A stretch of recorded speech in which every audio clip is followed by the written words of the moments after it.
Hello, everyone, and welcome back to another player profile and projection. Those are what the P's stand for, in case you didn't know. And it's about Kodai Senga. Nothing has changed. I'm still Jack, aka Jolly. This is still Jerry Blevins, former Mets pitcher. Jerry, this might be the episode I'm most excited for. I think this is the guy I've been most excited to see in spring training. I think there's so much variability on who he could be in the big leagues, which we'll touch upon, but I really feel most excited about the potential on where he could fit into this ball club and specifically where he could fit into the rotation. I mean, he's been kind of a celebrity around spring training. I feel like I see the most posts about him. This will be going out later, but today was the Mets photo shoot, and I think he's an early contender for the best smile on the Mets. I mean, we have Mr. Smile, I was like, yeah, that's Eduardo tough. Escobar, but I'm a big Kodai Senga guy. I mean, did you see the pictures? Have you heard of Brandon Nimmo before? I have heard of Brandon Nimmo. Oh. That's true. So it's a likable team. It's a likable team. We like them.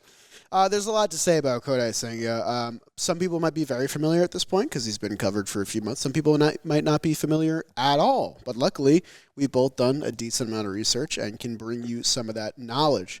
Basically, the short of it is that Kodai Senga has been very good in Japan for about a decade. He's only 30 years old. In fact, he just turned 30 last month on January 30th, so happy birthday to Kodai. Last year in Japan was arguably one of his best seasons, if not his best season, over there in the NPB. 144 innings, an 11-6 record, a 1.94 ERA, a 1.06 WHIP, 156 strikeouts to 49 walks. Pretty good. Pretty good. He was age 29 to be entering his age 30 season. And one thing that he's kind of seems to have conquered was the walk bug. He had walks per nine of 4.1, 3.7, 3.8 running back a few years. And then the last 2 years, he's been at 2.9 and 3.0 in over 100 innings. So that's a pretty good sample size that he's kind of conquered some of those demons and some of the reason why it took him so long to come to the U.S. because there was worry that he couldn't fit in as a starter. And there's still some question marks on if he can translate into the starting role. But the way I view it is he could be elite. He has a really high ceiling and a kind of a lower floor, too, because you'd never know what you're getting when it translates from the Japanese leagues into the American leagues. Yeah, and I mean, it's very rare for a Japanese pitcher to seize up this kind of contract. Kodai Senga got 5 years, $75 million from the Mets. They really outbid the market. It's an interesting contract because they're betting on the upside of Kodai Senga, but they're also going to reward the upside of Kodai Senga if he does come through and performs at a major league level. So it's a 5-year deal through 2027. There's a 2028 club option, but he can opt out after 2025 if he throws 400 innings pitched in 3 years, which kind of seems like a very reachable goal. I'll do a little math. That's averaging 133 and a third innings per year. That was huge. Yeah, I mean, you're not just the only math guy here. I'm impressed. So the Mets are kind of setting that bar for him, and there's a reason for that. It's because in Japan, the rotation cycle of a starting pitcher is different than it is over here. They throw a lot more pitches in a single start, but they only pitch one time a week compared to a 5-man, maybe a 6-man rotation for the Mets, which might have him pitching 5 times a month instead of 4 times a month, stuff like that. But he's already getting used to it. He's already heeding advice in spring training, so that I'm sure he's going to be well prepared for it when the time comes and the regular season gets underway. But yeah, we talked about it with some of the older guys in the rotation, the Scherzer Verlander. They're talking about possibly making a 6th starter or putting these guys on the Phantom to kind of the IL where they're not hurt, but they're giving them rest to kind of skip a start. I could see this happening with Kodai if he stays in that rotation because he hasn't made over 23 starts ever in a season. I think there was 22. Yeah, they just don't pitch as much in Japan. And with his injury history, he had an elbow last year that he missed some time. He had COVID, which doesn't really count as an injury. But he also had some shoulder issues earlier in his career. So there is a durability question mark. So I think if they give this guy a 3 to 5 year contract, they're going to take their time with him. And if he's being effective, make sure that they give him that proper rest. So yeah, I think the Mets are facing a very realistic possibility that nobody in this 1 through 5 of Scherzer, Verlander, Carrasco, Quintana, and Senga throws over 180 innings. And I think they've prepared themselves pretty well for that with guys like McGill and Peterson, Elisa Hernandez, Joey Lucchesi as starting options. But yeah, I'm glad there is an incentive in his contract to stay on the field and get that workload in and prove you can handle the major league workload. And I'm also finding it very interesting because Kodai Senga is a player who is very used and acclimated to success in baseball. He is a 6-time NPB champion with the Fukuoka SoftBank Hawks, who are basically the Houston Astros of this era over in Japan. I doubt they'd cheat, though. I don't think they cheat, but we have no proof, so who knows. 2014, 2015, 2017 through 2020. He was also a gold medalist in the Summer Olympics. The guy has plenty of experience. 3-time All-Star. Yeah. Yeah, so he's got experience. He's got upside. We've heard tons of talk about his ghost forkball. That's his mystery pitch. He's talked about that translating because the Japanese ball is different, the size is different, yes. the tackiness. We've exhausted the talks about the Major League Baseball and how inconsistent it is. Out of Japan, they tear it out of the plastic and it's the same every single time, which is incredible. We can't seem to do it, but it is a difference. And he's going to be in a lot more different climate. It's going to be cold in New York in April and in September, hopefully October baseball. So he's got some things going on. Yeah, I think the size of the baseball is important to know because the grip of the ghost fork is like a splitter grip, so you're splitting your fingers across the baseball. Kodai Senga, I don't know if you've seen a picture of him gripping that ghost fork. That guy's got long fingers. That guy is a lanky-fingered man. But yeah, the ball is bigger in the major leagues, and it's going to take some getting used to. But, I mean, Francisco Lindor, who is a very good baseball player, if you didn't know, had some high praise for it. He was asked if he saw a ghost fork pitch when he faced Kodai Senga. He said, no, I didn't see it because it's a ghost ball. So it disappeared on him. I guess that means it might be tough to hit. And good for Mets hitters because they won't have to face him unless it's spring training. But, yeah, I mean, a lot of hype centering Kodai Senga. The most hype I've seen for a Japanese pitcher basically since Ohtani. And you just hope that – I'm hoping that this can kind of be – a Masahiro Tanaka for us. I think Masahiro Tanaka, his level of domination in the NPB is a little bit more elite compared to Kodai Senga. If you look up that baseball reference, that guy was on top of that league for many, many years. He demanded that contract, he got it, and he performed at the major league level, especially in some huge starts for the Yankees. And I'm hoping that I can see that in Kodai Senga as well, because the workload is very similar, the heights of their talents are very similar, and the success level in Japan baseball is very similar between the two. I see a lot of likeness between them in terms of their transition to MLB. It's just a matter of can Kodai Senga get his feet under him, because like Masahiro Tanaka, there's a ton of expectations placed on him immediately to perform and be a successful piece of this rotation that kind of needs reconfiguring and needs to figure out what the identity is going to be going into a new season, where most of the guys on the team making starts are new faces like Quintana, Verlander, and then Senga. Yeah, Senga came over, he'll be 30. Tanaka came over at 25, wow. So he was definitely younger, but he was, if we can get Tanaka level performance from Kodai Senga, I think everybody would be happy. Yeah, and I mean, I want to ask you this because there's no one really knows where to slot him yet. Like, what do you feel comfortable with? I know we don't know a ton yet. We haven't seen him pitch a major league game. Right now, if you had to answer, where would you place him in this rotation with the other guys? If I had to place him, he'd be number 5 right now. Yeah, I mean, I think that's the easiest way.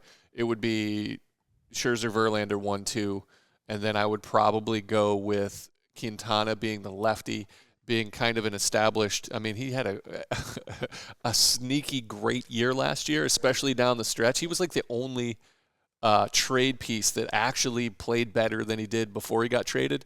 And he has a track record. I mean, he threw 200 innings so many times with the Cubs, kind of an underappreciated because he doesn't do anything special as far as light the radar going up, but I really like him at 3. And then Carrasco, who's had a track record of success, struggled as a Met with injuries and coming back too early, and then a little bit of up and down last year. I think that's a solid number 4, and then Senga is a number 5. But potential to be, I think the potential of the highest he could be is a true 3-headed monster at the top, because he could be elite, especially if they manage his innings.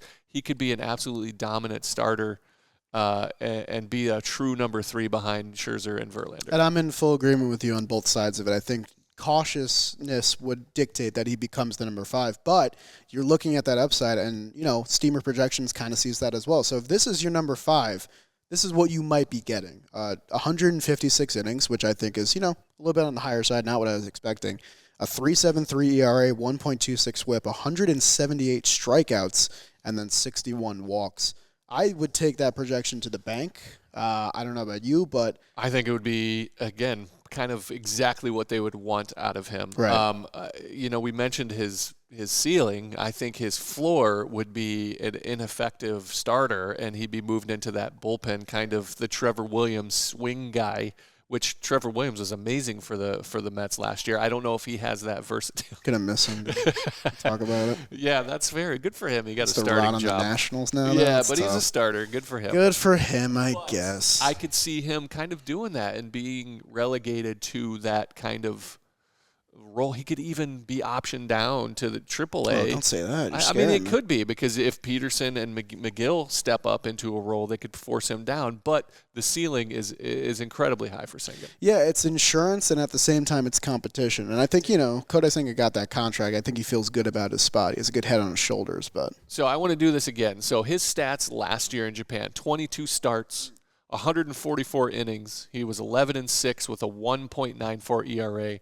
A whip of 1.06. He had 156 strikeouts, which is over 1 per inning, and 49 walks. So that's still a high amount of walks. I think that's... The walk and the home run ball, I think, are the two main points of concern. The latter, I'm very comforted by, because Citi Field, kind of a notorious ballpark to be hitting a lot of home runs in, unless your name is Pete Alonso. So Kodai Senga walks into a good situation in that front. He's got experience behind the backstop, helping him coordinate his pitches. And, Francisco Alvarez, we'll see him later on. And I think that could be a really interesting battery down the line. Will we? I think so. Yeah, well, maybe. We'll talk about it later. I don't know. But I have a good feeling about Kodai Senga. I'm not aiming for him to be some kind of number 1, number 2 kind of thing. And I think it's going to take a little bit. His projections are a number 3, 156 innings. I'm a little shocked at how much they believe in him. I'm not going to lie. Thought they'd sell him low. Yeah, I mean, 178 strikeouts and 156 innings, a 1.26 whip, like 61 walks. That is a solid production. The injuries don't worry me as much as a lot of other guys. And I think that, the 180 innings recently is nice. I think that was 2021 that he did that? No, that was 2019. 2019. Oh, okay, so a little bit further away. But still, I think that we're in a good spot with Senga. I do think that we definitely outbid the market by a sizable amount. I think the Mets saw something that they liked. 5 years, $75 million, which is very similar to the contract that Seiya Suzuki got last year from the Cubs for a position player. It's a decent amount of money, and the Mets were in the middle of their complete spending spree, and I think it even fell under the radar at that point, just like I keep saying for all these signings, because they kept happening one after the other. But another one that I think could work out long-term, I am really curious about that opt-out in 2025. I'm very, very curious to see what his market looks like then. He'll be 33. Maybe he has 3 years of great pitching under his belt at that point. Maybe the contract has become a disaster. But at that point, I think the Mets will know whether Kodai Senga is a success or not. I think they'll know. Yeah. I mean, I think it'll be pretty clear after this year if he can translate into Major League Baseball. So we'll see. Yeah, I think the first year is the most important year. The most pressure for sure. I mean, it's all important. I mean, they're asking him to be a part of this, just like they asked Scherzer, Right. basically, and Verlander to be a member of this starting rotation for the next few years, at least. What do you think of our over/under here? So I know I have an answer to the over/under. So we have the over/under at 3.3 of his ERA, an ERA of 3.3. I am going to take the over. And I'm going to take the over for a couple of reasons. One being that's really low. It's really good. That's a very, very good pitcher. I mean, that's elite. Career ERA in NPB was 2.42 or 2.59 is what And he had a I have here. 1.94 last year. Yeah. We have great defense. The Mets have a great defense. There's no shift anymore. I just think that's a pretty low ERA, and that's kind of arbitrary. So I do want to take the over, which means I think he'll do worse than that. I think I'll double up on the over. I don't think he'll be too far away from that. And I think anything under a 4, again, it's all arbitrary, but anything under a 4, you look at that and you think, okay, that's a successful season, especially from a guy you could view as low as a number 5, because Carlos Carrasco and Jose Quintana could be due for great seasons. We mentioned Quintana had a fantastic second half last year. There's a lot of areas that can be filled with that number 3. It doesn't have to be Kodai Senga. And I think the Mets have put him in a good position in that facet. But at the same time, the upside exists. There is a Kodai Senga that has an ERA under 3.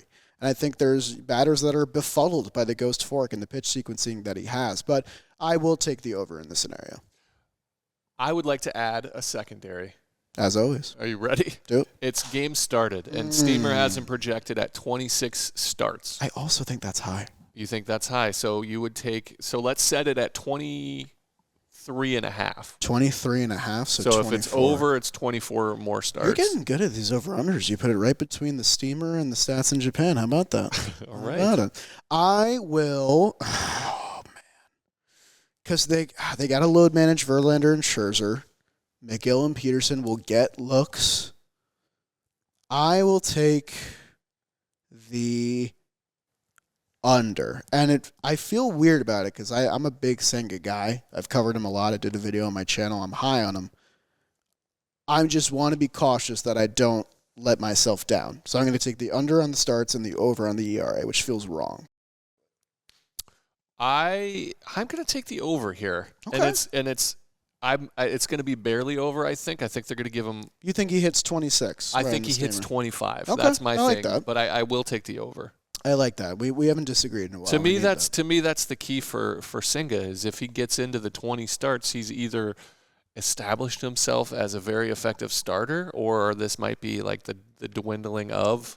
Maybe he has 20 starts but 30 games pitched. Maybe he's a reliever at the end. We'll see. I don't know. Or maybe that's how they manage him in the middle of the season. Who knows? They've got their work cut out for him. A lot of factors going into it. But one thing that is certain is that Kodai Senga will electrify Citi Field when he inevitably pitches on our first homestand, which hopefully I'll be at. I'd like to be in the stadium for his He's first trying start. to will. So he's got just the opening day in...